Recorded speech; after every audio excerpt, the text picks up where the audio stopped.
Should recordings transport you or the band? This is an interesting philosophical question, and it comes to us from Ronald in Southport, Merseyside, England. That sounds like a jolly old place. Hey, Paul, when making recordings, I feel that the engineers must decide whether to try to bring the performers into your living room or transport your seat to the concert hall. My thought is that for small groups or an intimate nightclub setting, the first would be best. I would not really wish to try and cram the Berlin Philharmonic Orchestra into my 12-foot by 20-foot living room. I would love to hear your views on this. That's a very interesting philosophical question, because obviously we know that in a practical sense, in your 12 by 20 listening room is the only place you're going to be when you're listening to a live recording of some kind. And you also know that if you're going to listen to the Berlin Philharmonic Orchestra in your living room, that's where you're going to listen. So I think the question more is tailored towards the perspective that we're talking about.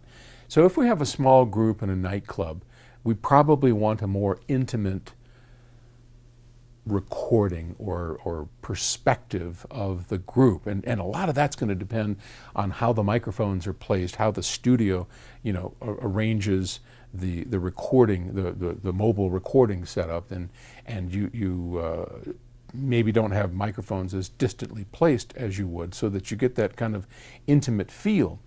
Although there are some examples I'll give you that where that doesn't apply, and it really works. And in an orchestral setting, there you almost always have the microphones way far back, and you get this kind of grand hall sort of thing.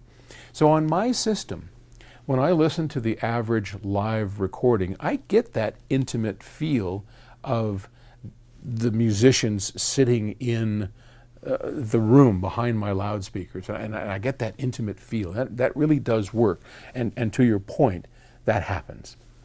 When the Berlin Philharmonic is playing in my music room, I get a much more distant spread, as if I am 20, 30, 40 rows back. It's rather distant presentation on well-recorded pieces. Now, I've got plenty of pieces that are kind of studio recordings of big groups, and they sound kind of, what's the right word?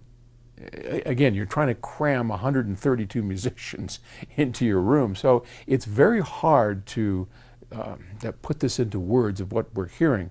But on well-recorded stuff, especially live recordings in an actual concert hall, like some of the old Mercury Living Presence, like a number of Blue Coast records, Cookie Marenko, and my favorite, the San Francisco Symphony Orchestra with Michael Tilson Thomas doing Mahler, those recordings, the reference recordings, they've got some, Keith Johnson has done some terrific ones, and all of those that I call terrific have in common this far miking effect, where they have blended in an ambience channel where they recorded at the back of the hall and kind of added in, so you get this sense that you're actually in a hall but kind of distant.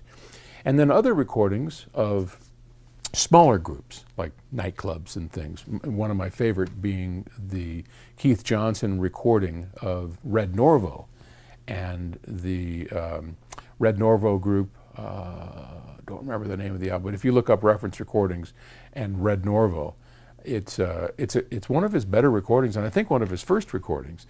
Now there you've got an intimate setting so that you can even hear the bouncing on the stage of the musicians. And if you have a good sub in there, man, it just makes it real. And it's fairly intimate, again, with a lot of space going around. So yeah, I think the answer is a good recording engineer will distantly mic large pieces and more intimately mic smaller pieces to give you that sort of feel of being in the room or distantly observing the musicians within the room. It was a terrific question, and I'm sure opinions are going to vary all over the map on this one, but there you have mine. All right. Talk to you tomorrow.